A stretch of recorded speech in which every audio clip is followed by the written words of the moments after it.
to record it. Okay. And inspire multiple interpretations. So it may reflect more than one theme. So in this chapter, we are going to see 7 themes of art. First theme is sacred realm, and the second theme is the politics and the social order, and the third one is stories and histories, and the fourth one is picturing the here and now. Good morning.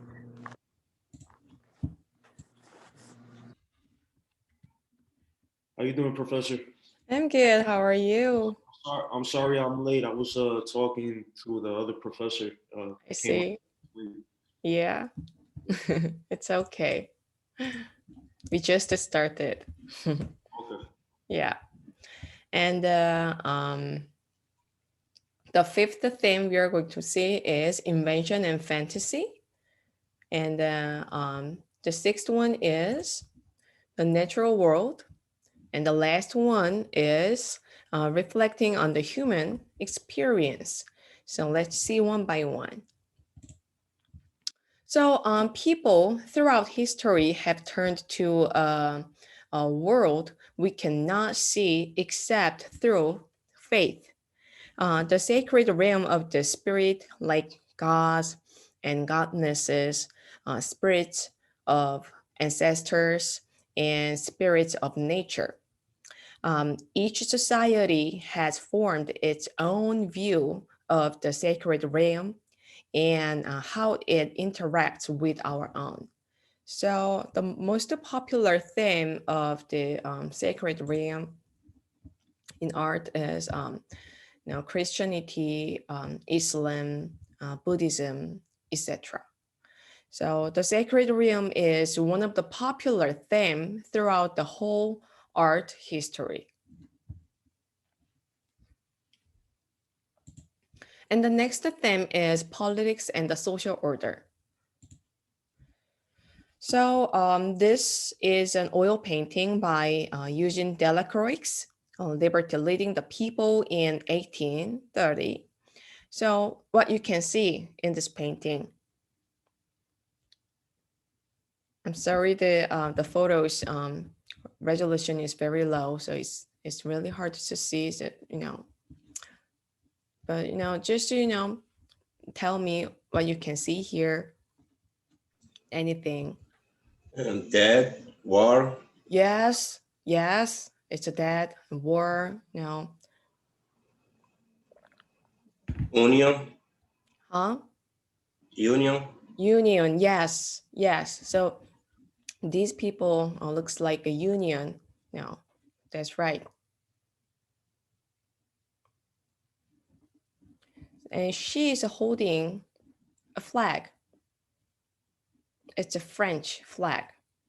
So can you guess what happened here? It's French Revolution. That's right. Yeah.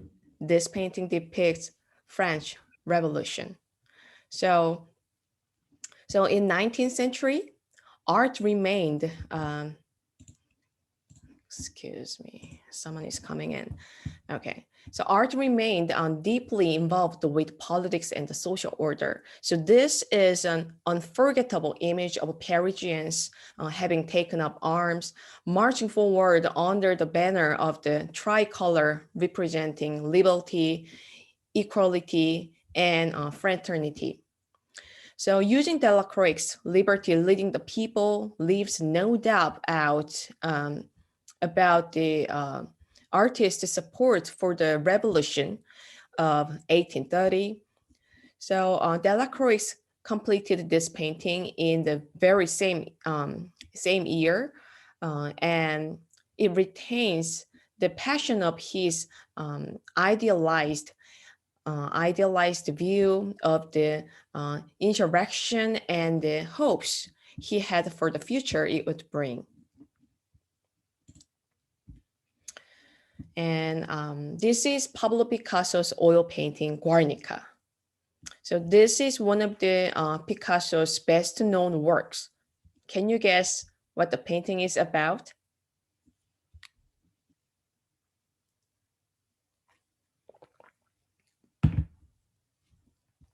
Now, this is called Cubism, and it is really harder to read. But just tell me what you feel from this painting and what you can see.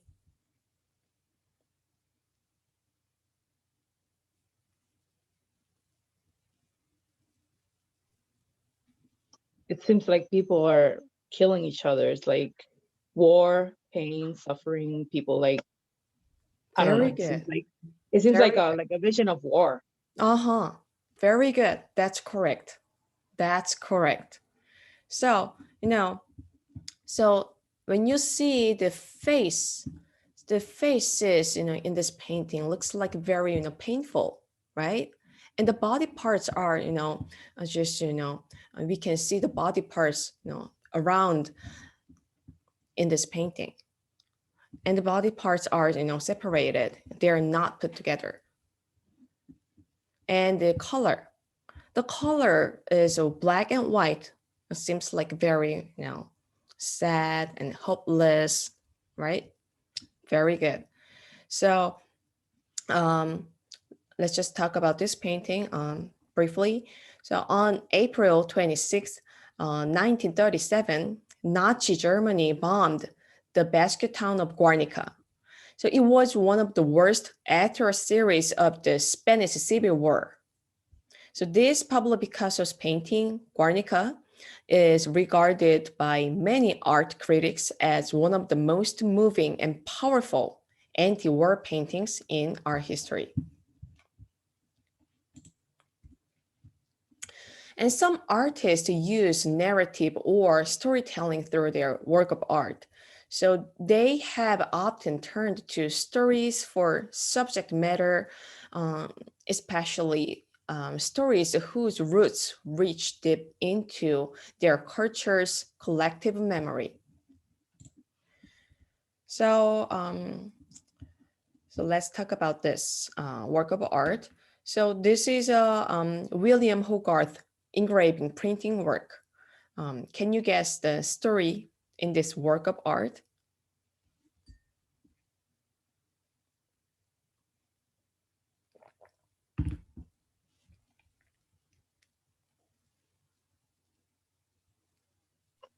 I think I've seen this in a book. It was a pandemic in the late 16th century. Uh-huh. Oh my God, I don't remember what was it about. I think it was either leprosy or Uh-huh. Yeah. it's a representation of a pandemic in the late 16th century. Mm-hmm, mm-hmm, mm-hmm. I'm trying to remember. I know, It's yeah, I from know what you're history. talking about. Yes.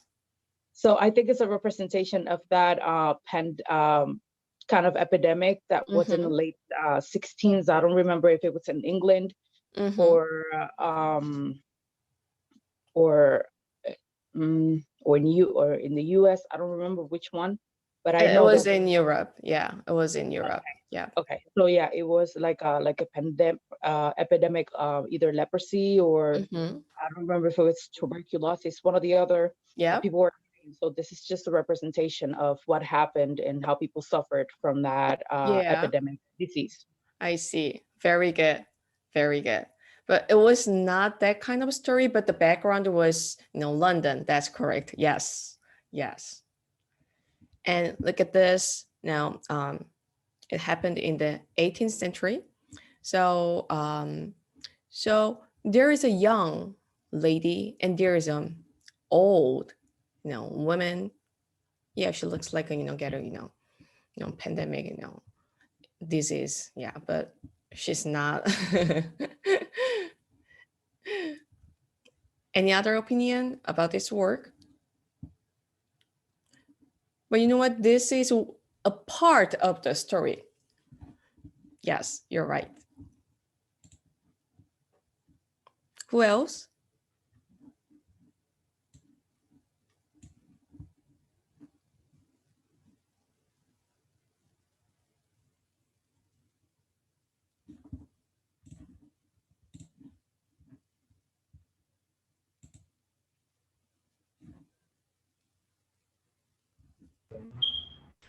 I'm trying to figure out the pictures, most especially the guys at the back.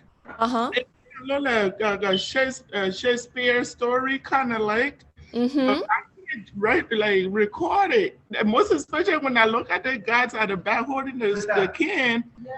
Yeah. I'm trying to remember, but still I can't. Very good. Good So morning, Professor. good morning. Good morning. All right. So let me tell you about this story. So this image shows an innocent country girl. Her name is Mary Hackabout. She has arrived in London. And the person who was to serve as married guardian in the city, this is the guy, the guardian, and appears befuddled in the background, leaving Mary to be met by an older woman. And unfortunately, the older woman runs a brothel and recruits Mary into prostitution. So a series of tragedy ensure, and the story ends with Mary's death after serving time in prison. So this is very tragedy story. So in 18th century, there was no TV, no internet. So the many people are very fun with that kind of storytelling, drawing or works.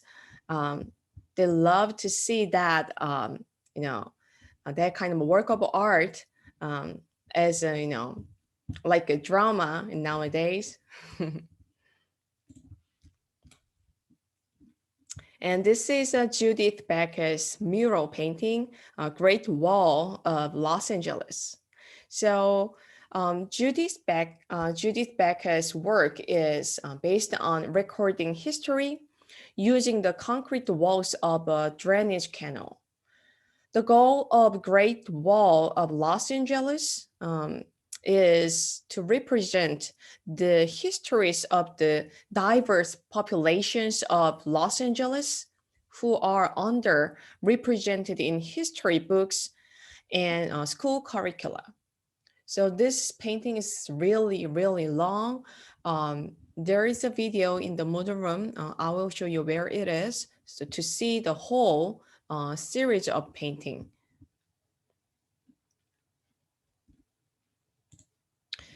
And the social order, the world of the sacred, and history, and the great stories of the past, all these are very grand and important themes.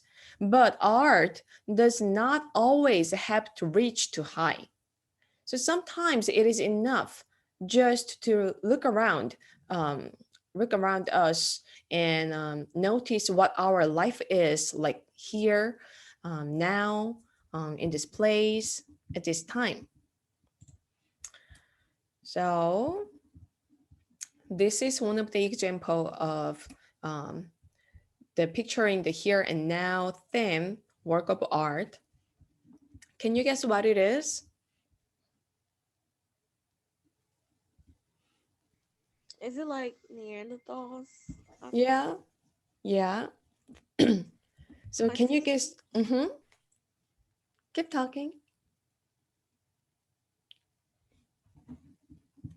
So can you guess where these sculptures coming from? It's definitely coming from Egypt.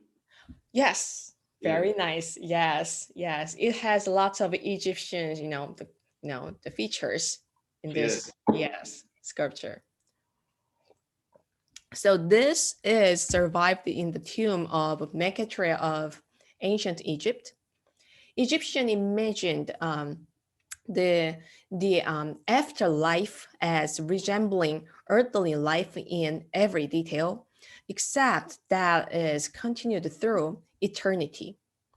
So to ensure the prosperity of the deceased in the afterlife, scenes of the pleasures and the boundary, bounty of life in Egypt were painted or curved on the tomb walls. And can you guess what do these women, what is the woman doing in this painting? So this is ancient Chinese painting. What are they doing?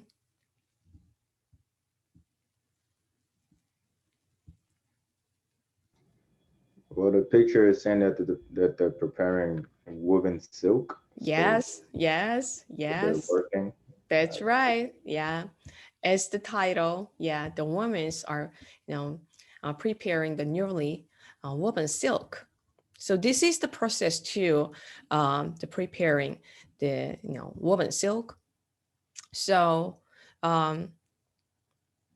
so this scene from a long hand scroll depicting women weaving, ironing, and folding and length of silk.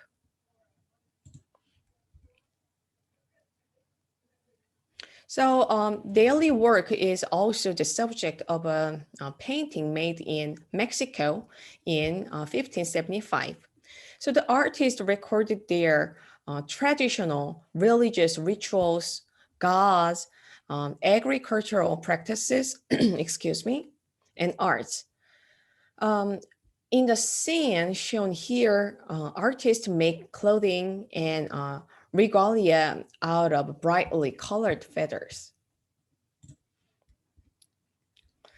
And everyone would have had different lives and had different understandings of the world and their places in it. So, however, we also would have shared certain experiences just by virtue of being human. So many artists use their personal experience as a theme of a work of art. So who's the artist?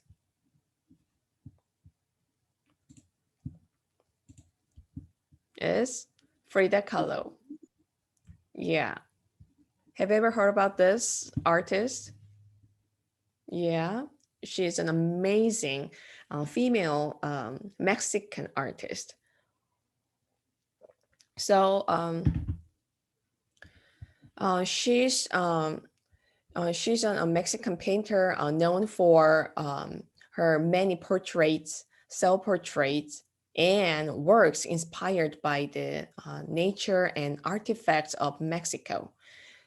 Inspired by the country's popular culture, she employed a native folk art style to explore questions of identity, post-colonialism, gender, class, and race in Mexican society. So there is a video in the Moodle Room about Frida Kahlo to show her life with her works.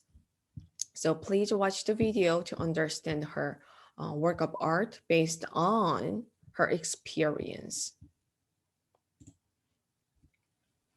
And the next thing we are going to see is invention and fantasy. So this is one of the example of invention and fantasy theme. Can you read this painting? I don't know who the artist is, but it says the Garden of Earthly Delights, Yeah. center section, Mhm. oil and paint. Yeah, yeah, that's right. It's just, it's like a very, very fantasy world. Yeah.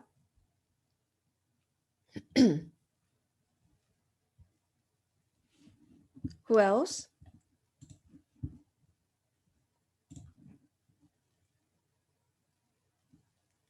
How do you think about this painting?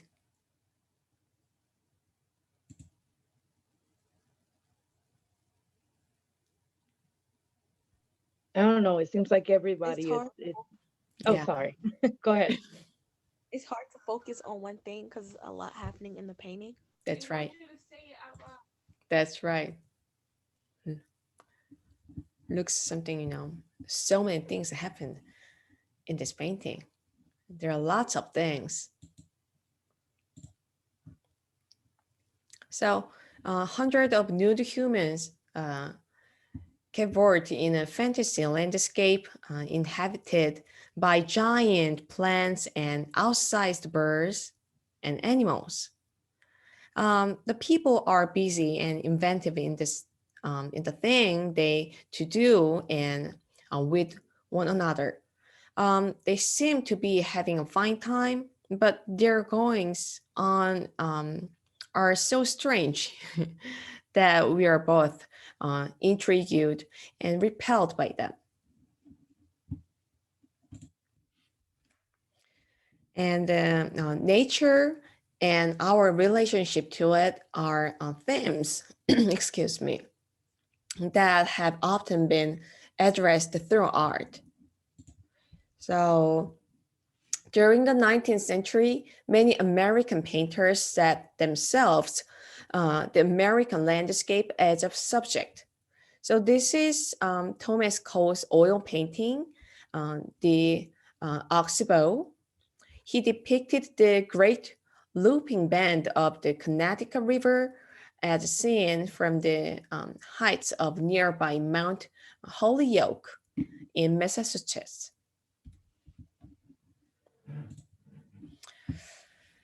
And landscape is the most important and honored subject in the Chinese painting tradition, but its purpose was never to record the details of a sight or view.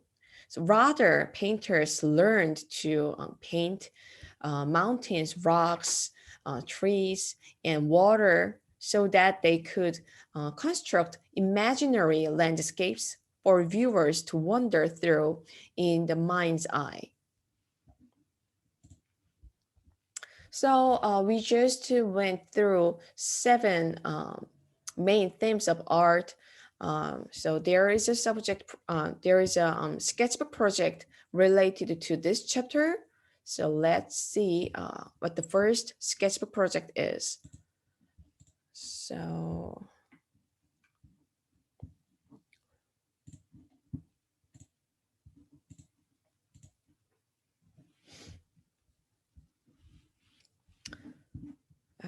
okay.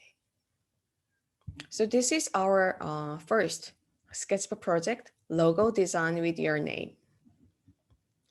So we just, learned these 7 themes of art: the sacred realm, politics and the social order, stories and histories, picturing the here and now, invention and fantasy, the natural world, reflecting on the human experience. So like that 7 themes. So you will need sketchbook, pencil, eraser, and any color medium you have for this project. So let's see. You said any color what? I'm sorry. Any color medium like crayon, colored pencil, or crayon, anything you have. You can use anything, any color medium. All right. So so let's see the name design process. So step 1, you're gonna choose one of the theme in the theme list we just learned. So you'd like to represent yourself. Step 2, think about yourself. What is your favorite? Who are you? Your relationship, your personality, your background, etc. And step 3, apply some of the things about yourself on your name design and design your name like a logo. And step 4, design the background based on a theme of art you choose.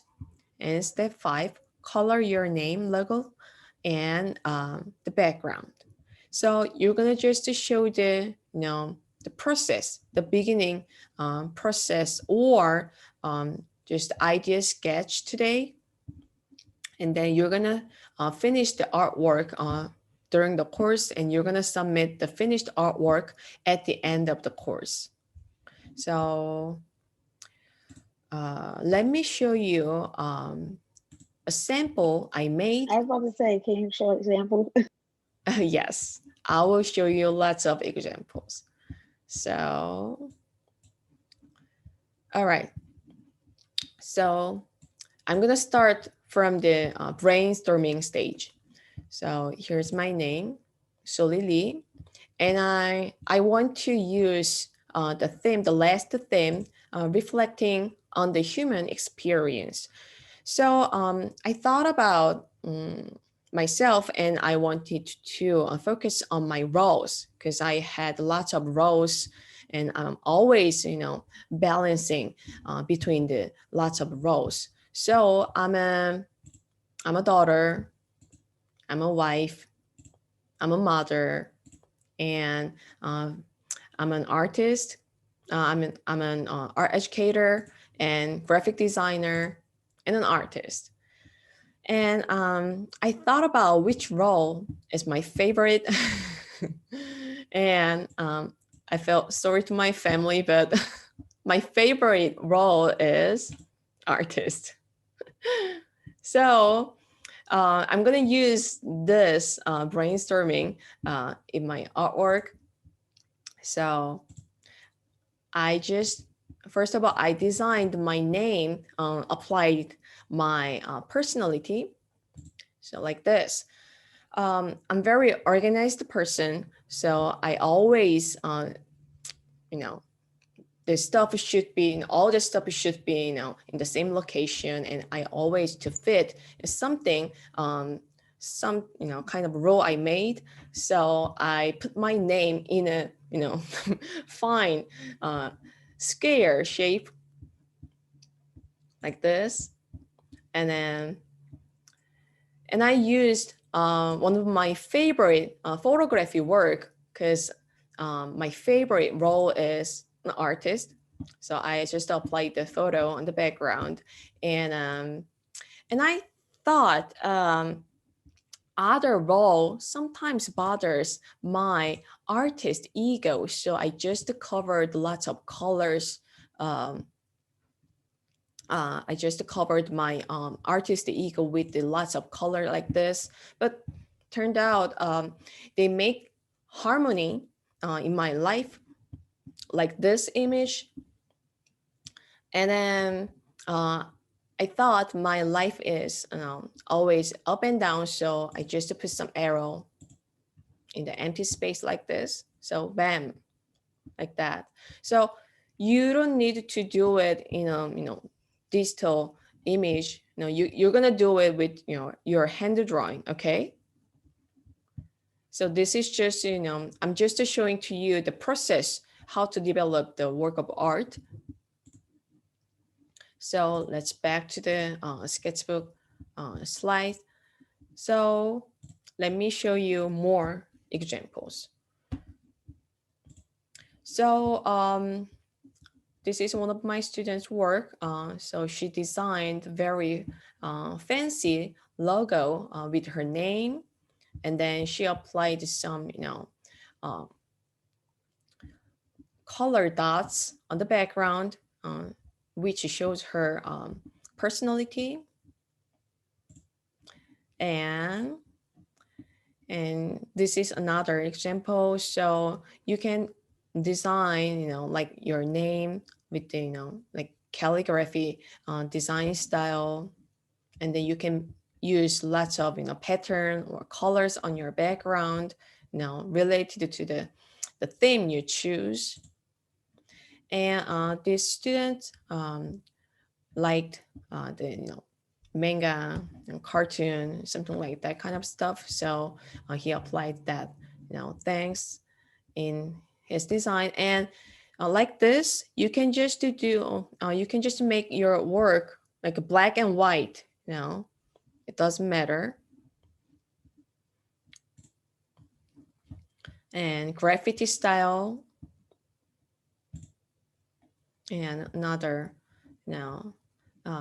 black and white work. And this is not the logo design. I just show you this silhouette with the typography looks creative, so it can be a good reference for you. And another style of name design like this. So that's it. It doesn't need to be complicated, and it doesn't need to be profound. You can just make a simple. All right. Do you have any question about this project? No. So yes. So what we're supposed to be doing on this discussion is just to show our process first, and then this Friday, like today is not the due date, right? Today is the due date to show the process. Oh, okay. Yeah, to show the process. You're gonna finish your artwork during, over the course, and then you're gonna submit the finished work at the end of the course. So wait, what's the process? What exactly, like? So it can be just like brainstorming stage, like.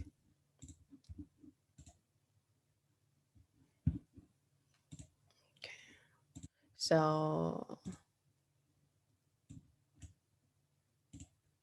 like this, you can just write, which theme you choose, or, you can just show the brainstorming stage like this, or you can just show the, sketch stage, or beginning steps of the coloring, it's fine. You don't need to finish it today, okay? Any question about this? What about a different theme? Like, this is the one you chose, but like, what is the example of another? The other themes. Where is it? Okay.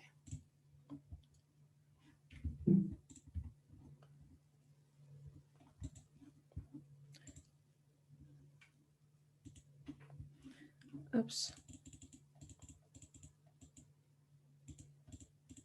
So we learned 7 themes of art. We just learned this, right? You're gonna choose one of them. A sacred realm, politics and the social order, stories, stories and histories. Oops. Can you see the lecture slide? No. Yeah, that's what I thought. I'm sorry. Okay.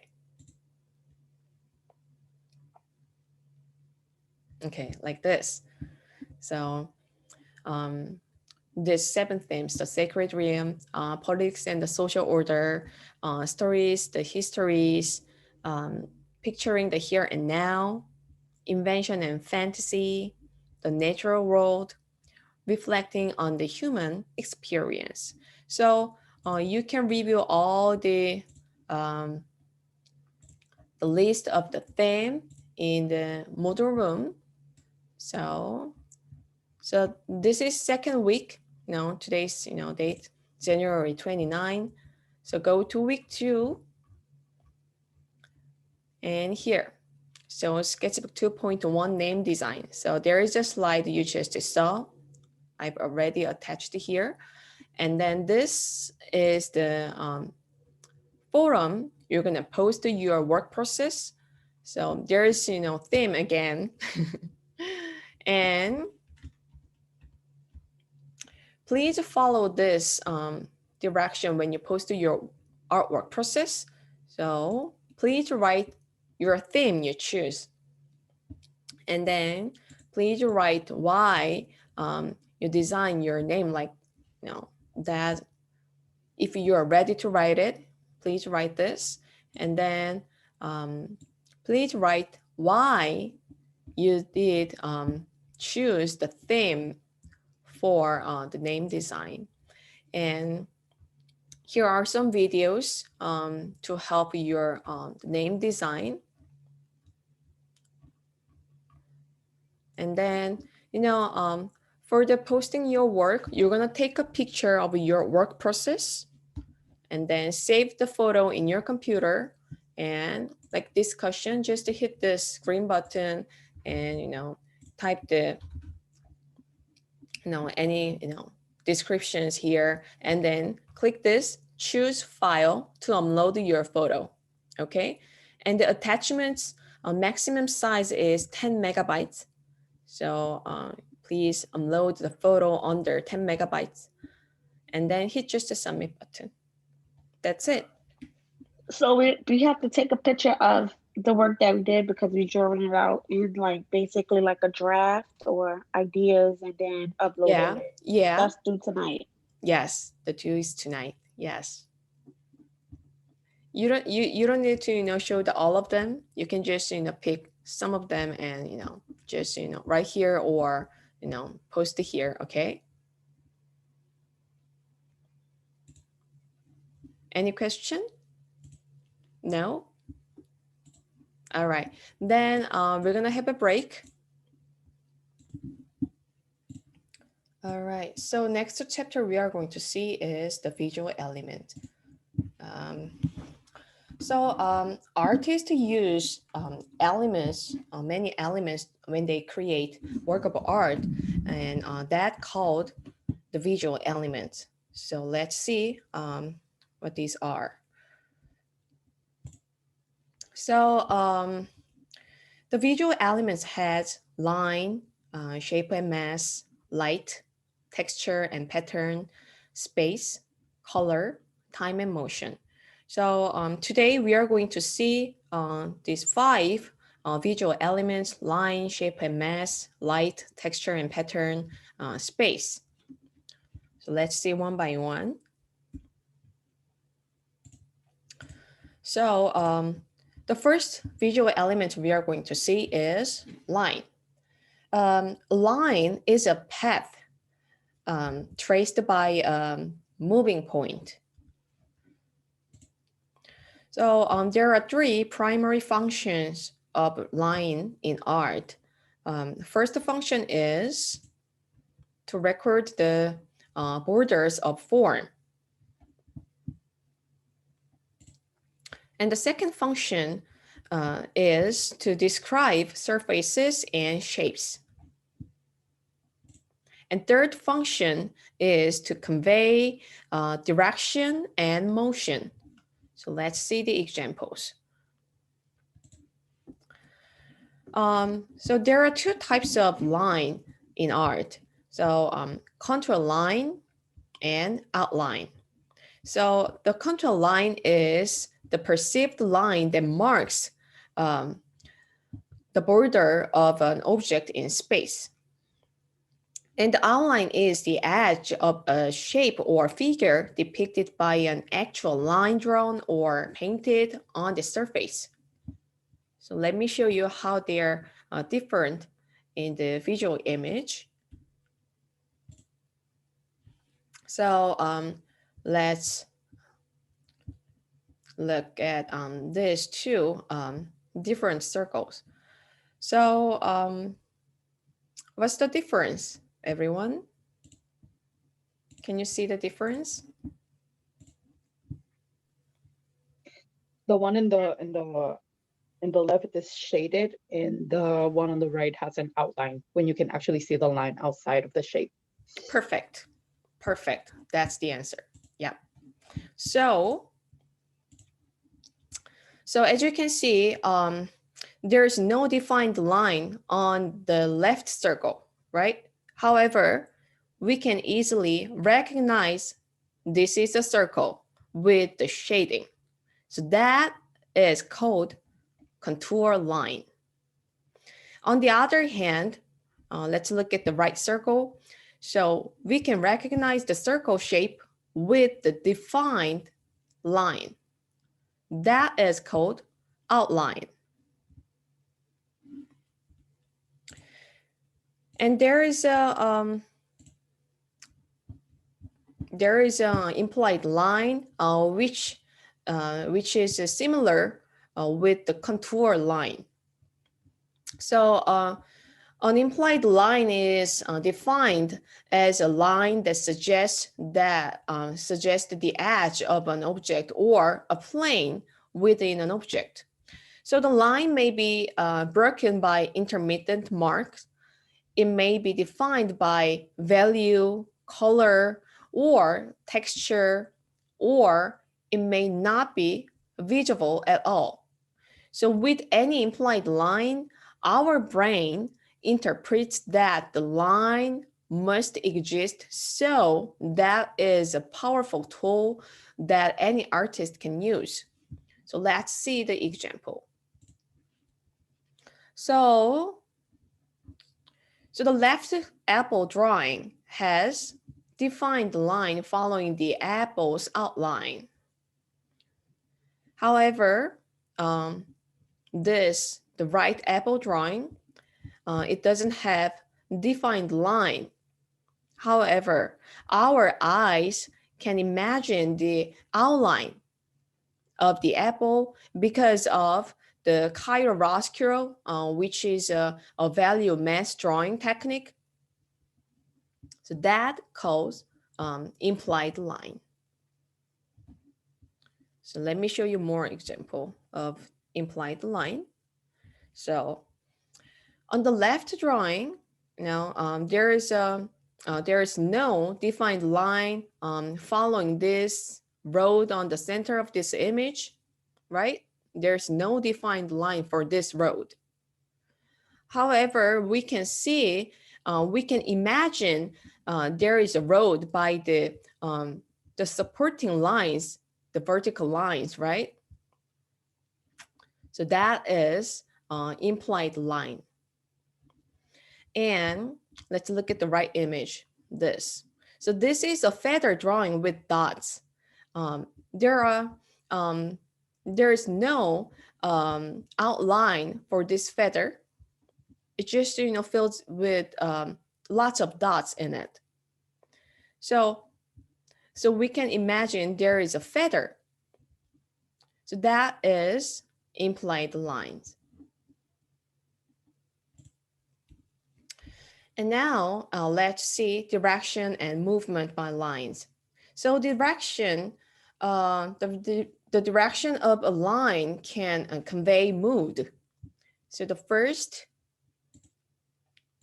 is a sunset image with the horizontal lines. So horizontal lines are calm and quiet in art. And the next is vertical line.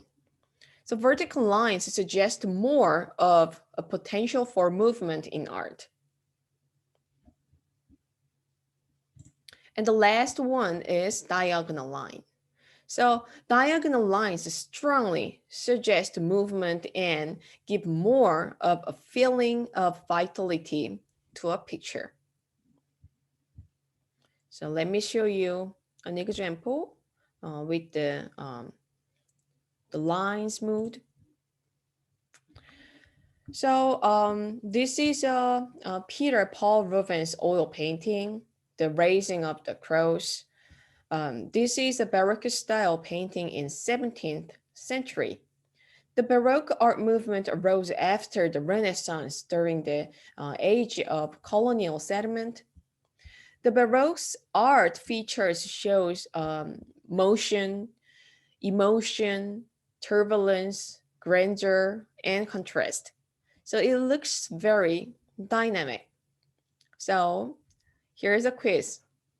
Can you guess which direction of line we can find in this painting? So here's the option. We just saw horizontal line, vertical lines, diagonal lines.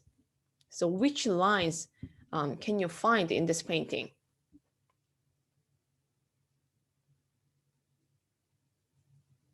Horizontal. Horizontal. That's not the main line for this painting. Diagonal. Diagonal, yes, it's diagonal. It shows a strong movement. right? Like this. Very good. So now let's move on to the second visual element, shapes and mass. So shape is a two-dimensional form and mass is a three-dimensional form.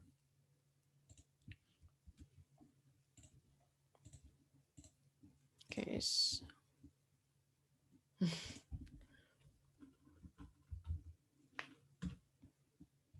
Oops. Yes, Junasia, yes.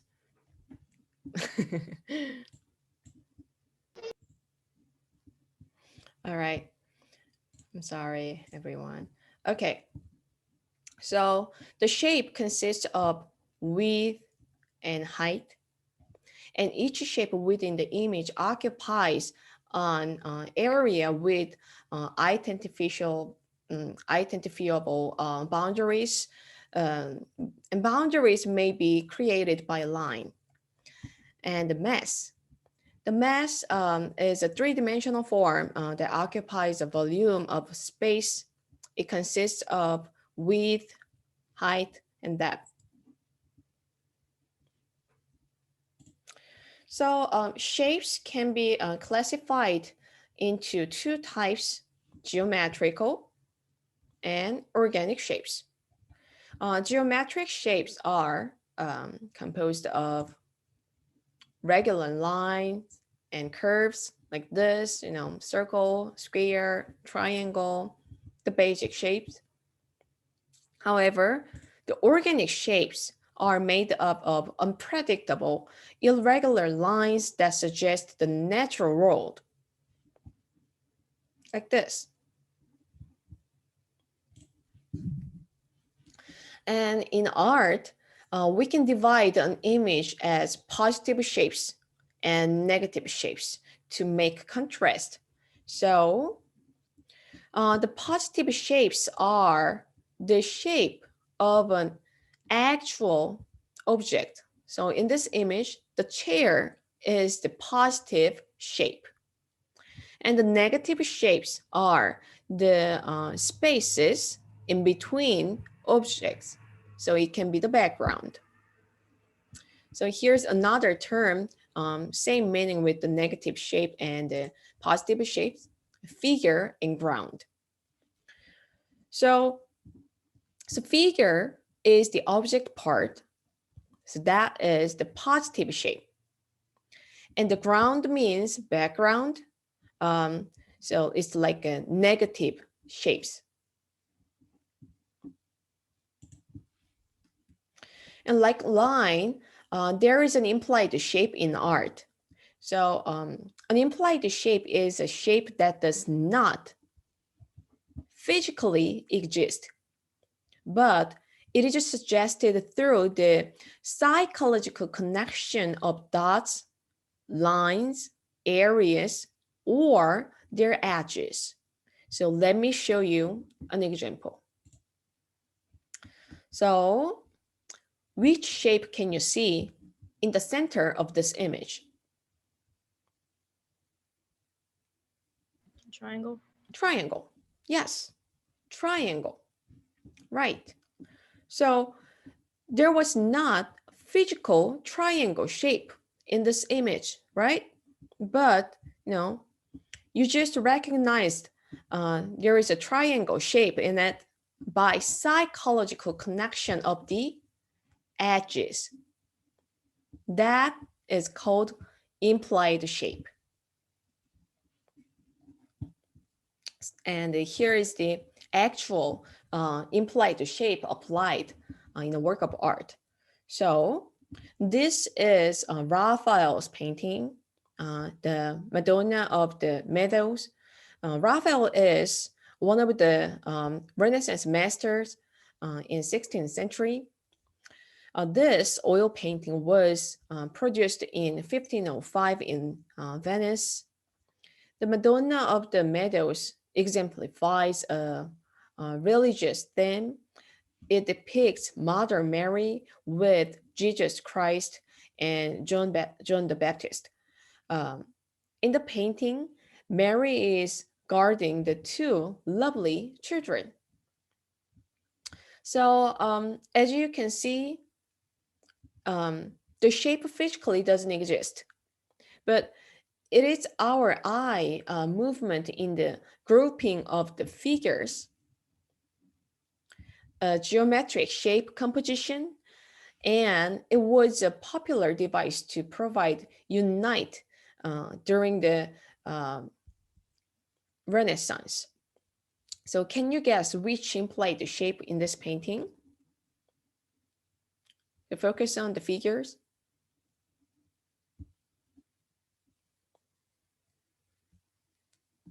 Triangle. Triangle, that's right. It's triangle. Perfect, very good. All right, let's move on to the third visual element, light. So the light is represented in works of two-dimensional art to define and describe figures and spaces. So by using light, we can make space and three-dimensional mass on the two-dimensional surface. So like other elements, the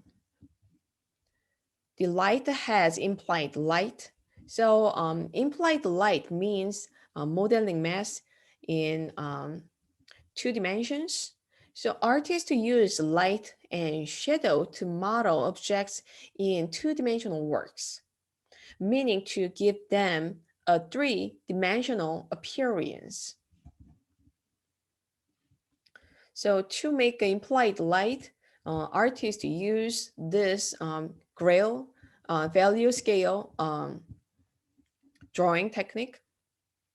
So the value means defined as relative lightness or darkness of the color. It is an important tool for the designer or artist in the way that is defined form and creates spatial illusions. In contrast of values separates object in space, and while gradation of values suggests mass and contour of contiguous surface. So this is an example to show implied light modeling mass drawing by Leonardo da Vinci from the Renaissance. So there is no actual light in this drawing, but we can feel there is a light on the figures, right? So this technique called chiaroscuro. Let me write it down, the spelling. So chiaroscuro.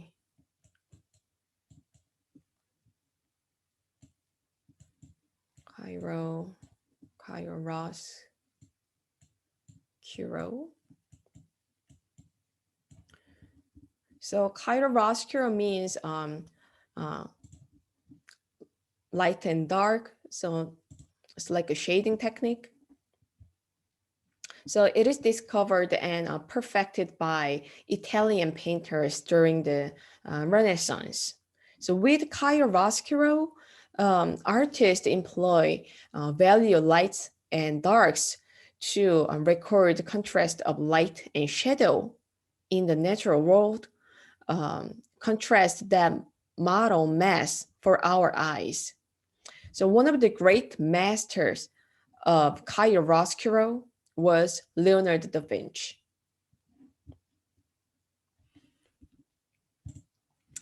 And for doing modeling mass with the chiaroscuro, artists can use this kind of drawing skills, hatching with single direction, this is it, and cross hatching with multiple direction, and or stippling with dots drawing. And sometimes artists can make modeling mass with smudged technique. And let's move on to the fourth visual element, texture and pattern. So these are the actual texture. So actual texture is literally tactile, a quality we can experience through touch. And there is a visual texture. A visual texture refers to an implied sense of texture that the artist creates through the use of various artistic elements such as line, shading, and color. So let me show you an example. So this is a painting. However, with the artist's excellent painting technique, we can feel the texture of the image. So the wood wall on the background looks like real, right? And the little stuff on the shelf and everything looks very realistic. So that is called a visual texture. And pattern. Pattern is any decorative, repetitive motif or design in abstract ideas. As such, the elements of a pattern repeat in a predictable manner. A geometric pattern is a kind of pattern formed of geometric shapes and typically repeated like a wallpaper design like this or carpet design. And the fifth visual element is space. Sculpture, architecture, and all other forms with mass exist in three-dimensional space. That is the actual space in which our bodies also stand. These works of art take their character from the ways in which they carved out volumes of space within and around them. And the artists like sculpture and architecture draw a picture plan with implied space. And there are three ways to create the implied space. So this is the first implied space technique, linear perspective. So this was so popular to use the Renaissance art by the Renaissance artist. So so artists can make implied space with the linear perspective technique on the two-dimensional surface. So Leonardo da Vinci from the Renaissance discovered this technique to show a space on the two-dimensional surface. So the left one, this one, is one point linear perspective with vanishing point on the center of the implied space. So this is a good perspective technique for compacting many objects in a limited space. And the next implied space technique is foreshortening. So with foreshortening, artists can make the implied space more dynamic.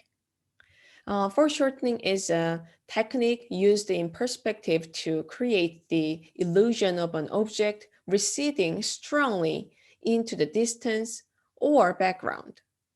The illusion is created by the object appearing shorter than it is in reality, making it seem compressed.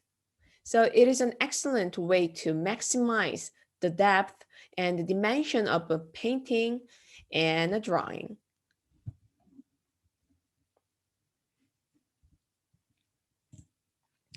And the third implied space technique is atmospheric perspective. So this technique also used in the, it was developed in the Renaissance era. So it indicates that as an object recedes into the distance relative to the viewer, so we see that object with receded clarity, value, and color saturation. All right, so we just saw 5 visual elements that artists use when they make a work of art. Okay. All right, so we have a discussion topic related to this chapter. And we are going to see the rest of the visual elements next week. Okay, so please go to week 2 again and go find discussion 2.2.